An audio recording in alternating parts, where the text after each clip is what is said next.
Part 3. Okay, now, finally, we're going to get into the good stuff. The discussion about what in the Bible is historically accurate and what in the Bible is not historically accurate. This is going to be primarily a report on what I learned from Robin Lane Fox's book, although I will be supplementing it and occasionally comparing it with my other sources. The other sources being the Yale Open Lecture Courses series, the one on the Old Testament by Christian Hayes, and the one on the New Testament by Dale Martin, as well as my own experience taking a couple courses on the Bible at Calvin College. Occasionally I'll throw in something I picked up from Bart Ehrman, but that's pretty much the limit of my knowledge, meaning if there's something outside of those sources, I don't know about it. So I don't want to position myself as an expert here. And by all means, feel free to chime in the comments, if there's something I'm getting wrong, if there's something I'm missing out on, if there's some other evidence you know. But yeah, all that being said, let's get into it. So it turns out I was a little bit disappointed to find out that there's no historical basis for any of the first 5 books of the Bible. The story of the patriarchs, Abraham, Isaac, Jacob, Moses, etc. I had, even long after I had lost my Christian faith, I had assumed that there was maybe some historical memory wrapped up in these folk tales that was talking about mankind's early prehistory. But it looks like nothing. There's an interesting discussion. Robin Lane Fox devotes some space to talking about Genesis 14, which is a rather interesting little story. I had completely forgotten about this from my Sunday school days, about how 5 kings were fighting a war against 4 kings. And it's set up like it's a historical event in the Bible, and Abraham and his nephew Lot get caught up in it, which is how it relates to the story of the patriarchs. And Robin Lane Fox talks about the efforts by Christian archaeologists to try and substantiate this story from the Bible, but nothing. Then we get on to the Conquest of Canaan. It takes place in Numbers and Joshua, the Israelites coming in and conquering the land of Canaan. And it turns out that not only is there no evidence to support any of this, but all the available evidence completely contradicts the story of the conquest of Canaan. Now this actually was not completely a surprise to me because, as I mentioned in a previous video, I had gone through a Christopher Hitchens stage at one point in my life, and Christopher Hitchens would often make this point. I mean, first of all, he would talk about how awful those genocidal stories are in the books of Numbers and Joshua, but then he would go on to say, but it's a good thing that archaeological evidence has shown us that these stories are completely made up. And you always have to take Christopher Hitchens with a grain of salt because he gets as much wrong as he gets right. But as it turns out, this is something that Christopher Hitchens was right on. And every source I've consulted on this is clear across the board agreeing on it. So Christian Hayes in her lectures, Robin Lane Fox, it appears that the archaeological evidence, the linguistic evidence, the other historical records indicate that they're overwhelmingly that the conquest of Canaan did not happen. And even Christian writers have come around to acknowledging this. There's an interesting book, which I'll review at a later date in a separate video, called The Bible Tells Me So by Peter Innes, which is a Christian writer trying to come to terms with what it means that the whole Old Testament narrative of the conquest of Canaan is completely non-historical. It never happened.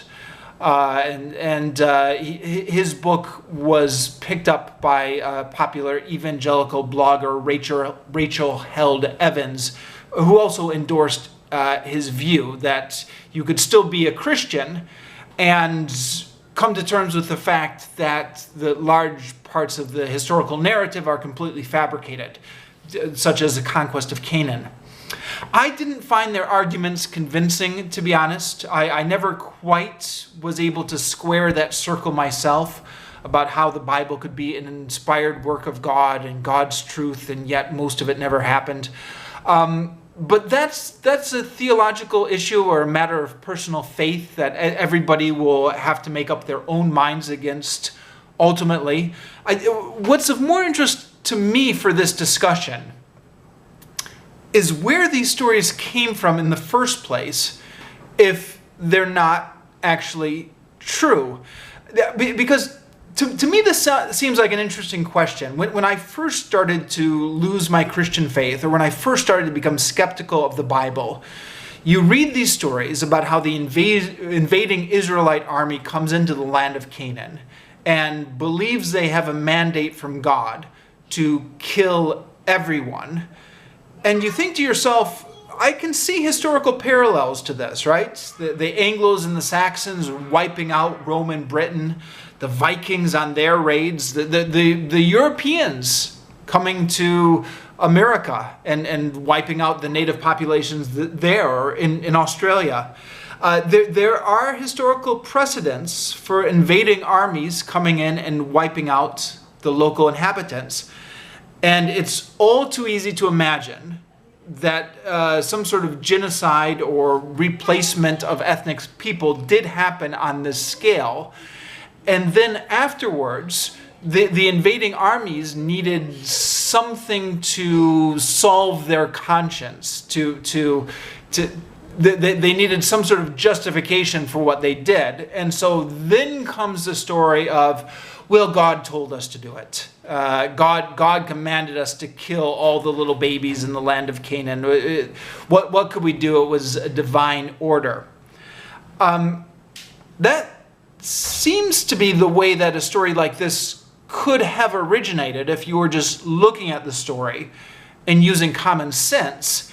It's much more puzzling to find out that these stories never happened at all. Then you're like, huh? Well, they never happened. Why make up such awful stories about this genocide that God ordered you to commit? Well, that's the question. And Robin Lane Fox dodges the question. He talks briefly about a couple different theories that historians have come up with, but then he dismisses it. He says on page 232 to 233, these new theories are no more proven or suggested by archaeology than any of the sackings, burnings, and grand circumcisions by Joshua. Archaeology can disprove a myth of settlement, but it cannot support an entirely new myth against an old one. Well, once again, here is where I find the Yale lecture series by Christine Hayes to be much preferable, because Christine Hayes actually does get into it. She talks about various theories about where these stories come from, weighs up some of the evidence and the likelihood of these stories, and just in general gets into a more satisfying discussion. But yeah, what historians definitely know for a fact is that the Israeli armies did not come in. Sorry, I shouldn't say Israeli. This is something I learned from the Christine Hayes lecture series, is that Israeli is used for the modern state of Israel. Israelites is used for the ancient Hebrews, and that distinction is deliberate. That's why we use the term Israeli nowadays.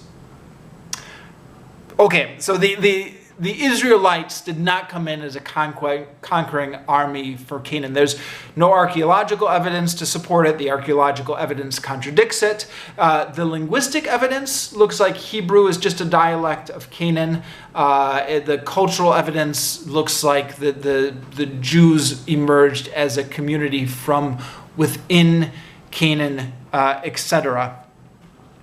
So those old stories about the conquest of Canaan are completely out. And again, you don't have to take the word of Robin Lane Fox. You can go to Christian writers like Peter Enns as well, who make the same point. Fox notes a hopeful note that hopefully now that we know that these stories are no longer accurate, perhaps maybe the future of Western civilization could be a little bit less violent, because arguably these stories have had an impact on the way Europeans view history and maybe view justifications for slaughter. But at the same time, after 2,000 years of these stories being in the dominant religion, to a certain extent, the damage has been done. And Robin Lane Fox notes that on page 232, when he says, by proving a negative point, archaeology disarms Joshua and his blood-stained stories peacefully out to the grass. It may even cool down their impact on biblical readers, although it has emerged too late for several would-be Joshuas.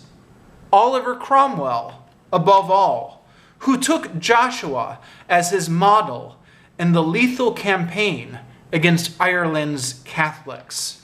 That's from page 232 of the book. Next, we come on to King David. Now, interestingly, Robin Lane Fox thinks that the King David story is based on a primary historical source, or at least the story of the King David parts of it, the parts where David is actually king. The opening parts of the King David legend, where the King David, not King David, young David emerging as a great hero and escaping from Saul, these seem to be based more on popular tales. And Robin Lane Fox says, what does he say? In the opening scenes, the choosing of Saul, then David, is based in part on popular tales, no more true than any other legend of a once and future king. But then once we get into the actual reign of King David, Robin Lane Fox believes that this is based on an actual historical document, which he calls the court history.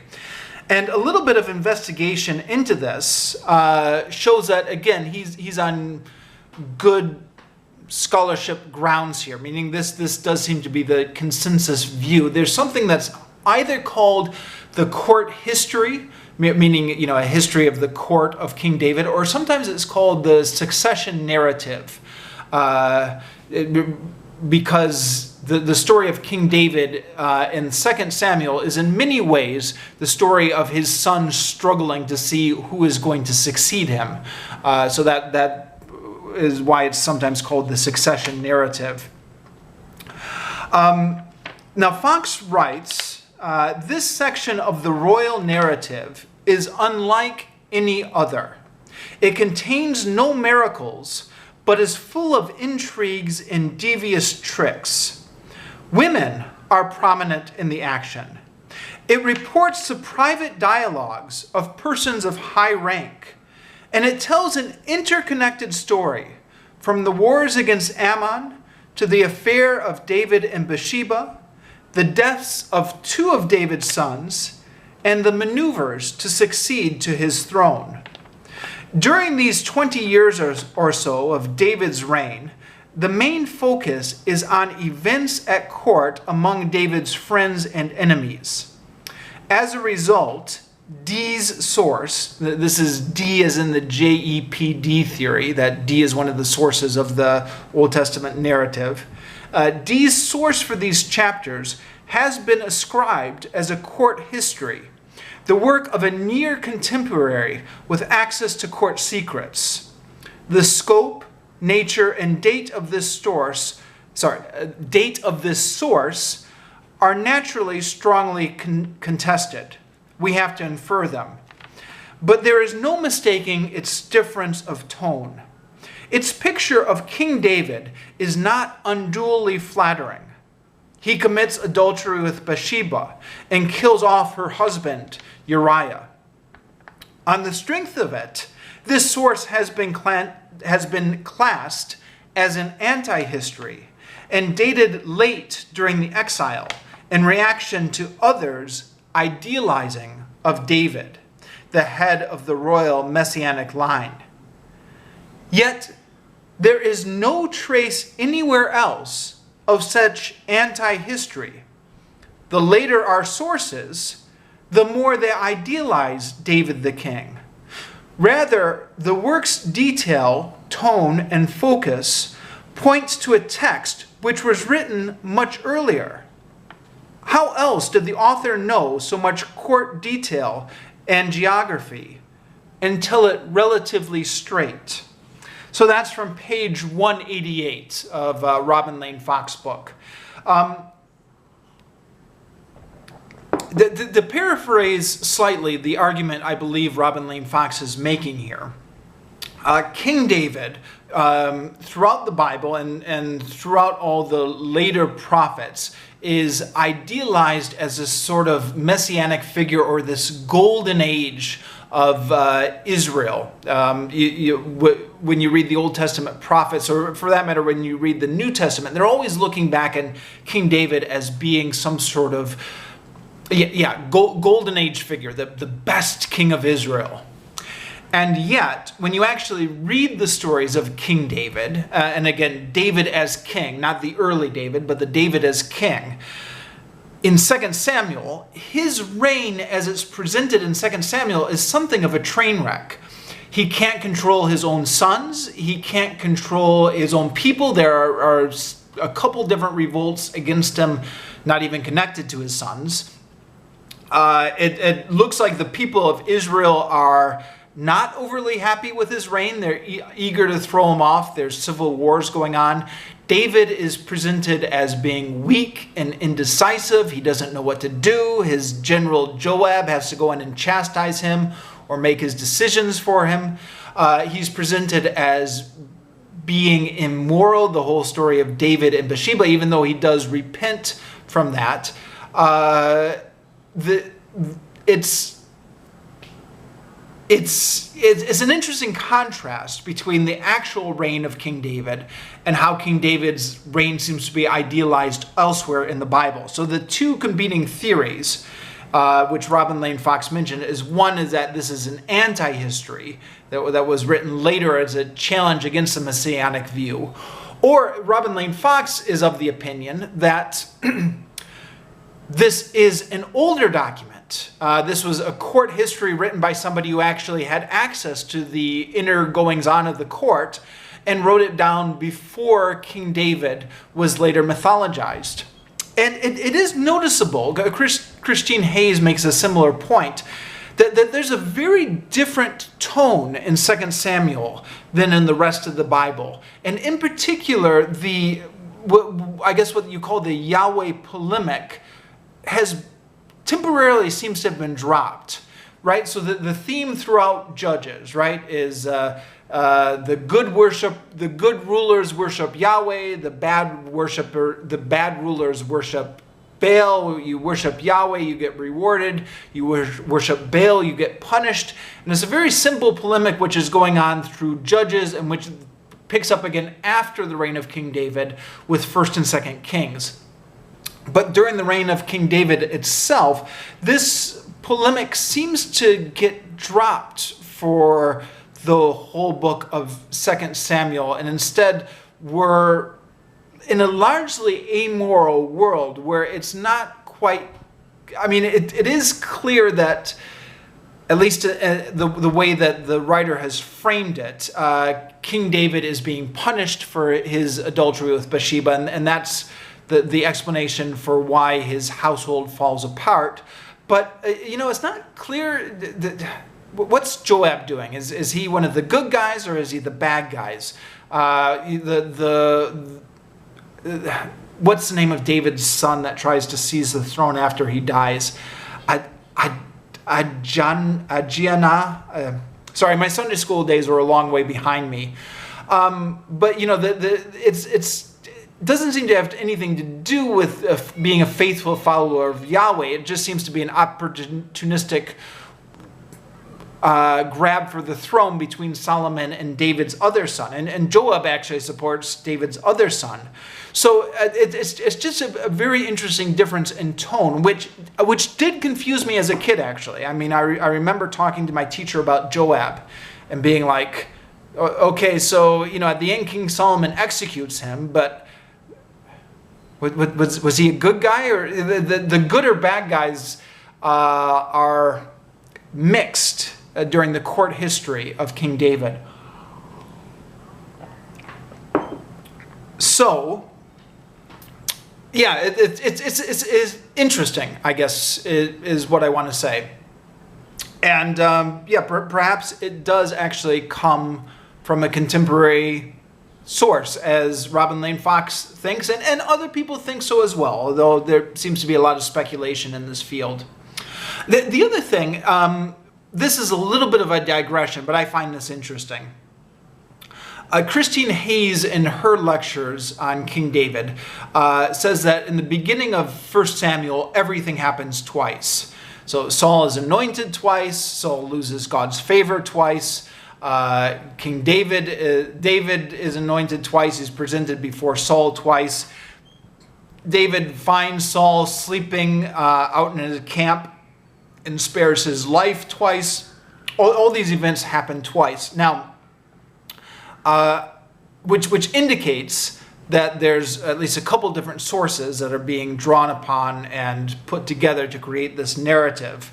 It's interesting whenever you study the biblical narrative that whoever was editing these together did not try and smooth them over or just choose one. They had two versions of the same event and they just put them both into the Bible. And it was more important for them to preserve both stories than it was for them to smooth anything out and try and present, okay, this is really what happened, which is interesting in and of itself. And now I'm fairly sure that everything happened twice part only refers back to the young David, not the court history, not the succession narrative, which again further proves Lane Fox's point that the early King David stories comes from a later point when he's being mythologized and these are popular folk tales and they're different than the court history documents.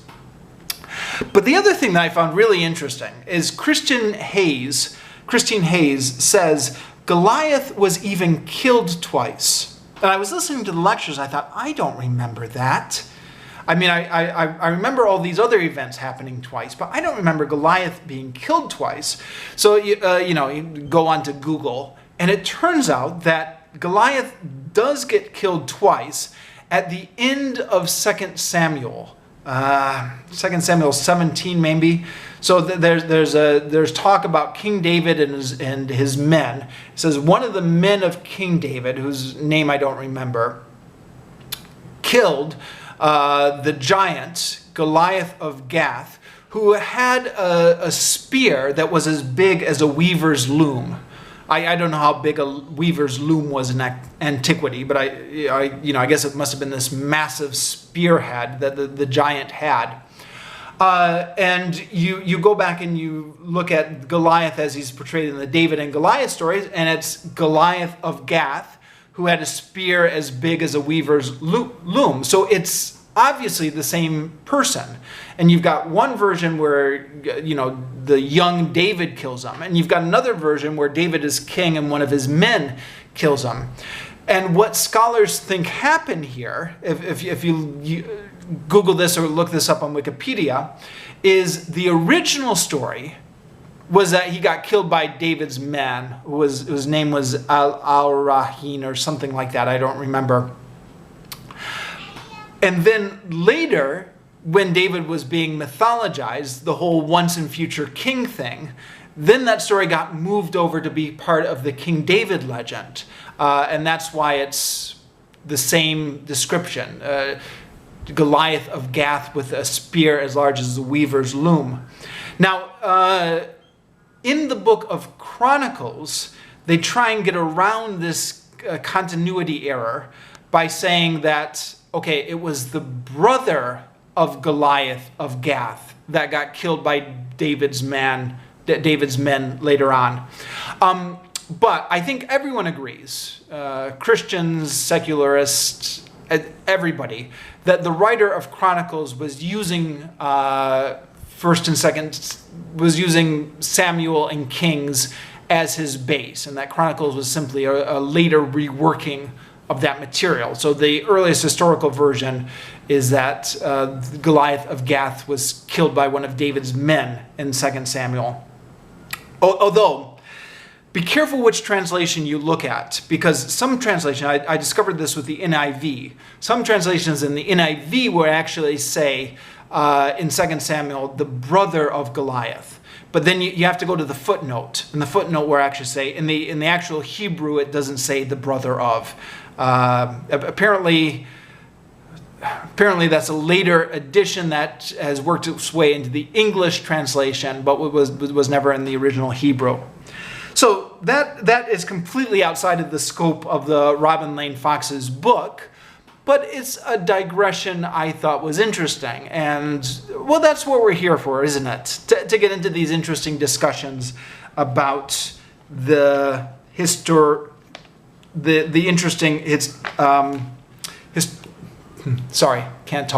interesting discussions about the historical accuracy of the Bible, or how these stories developed. Okay, coming back from Robin Lane Fox. So he's arguing that the court history, the story of the King David part of the David story, is historically accurate.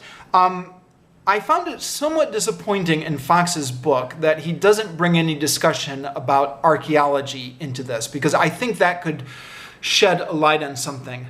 My impression is that the archaeological evidence has contradicted some of the King David stories, meaning the archaeological evidence shows that the King David kingdom was not as large in scope as the biblical narrative indicates. But again, I'm not an expert on any of this. I just, that's my impression of just reading articles on the internet. And who knows, maybe some of that even came out after this book was published. This book was published in 1991.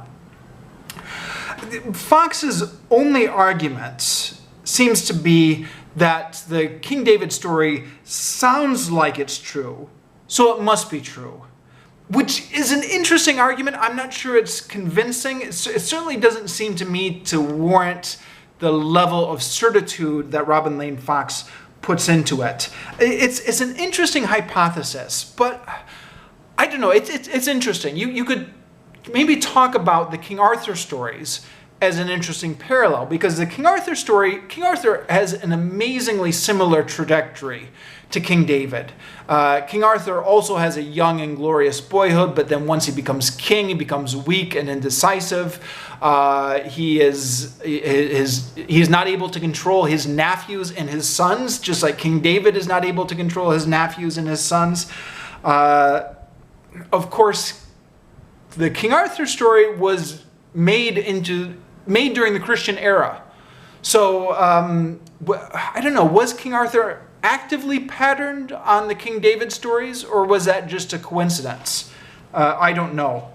But I guess the really interesting point I took away from all this discussion is just how different in tone the story of the reign of King David is from the rest of the Bible. Something that I think I realized at some level during my Sunday school days, but never really fully realized how interesting that section was.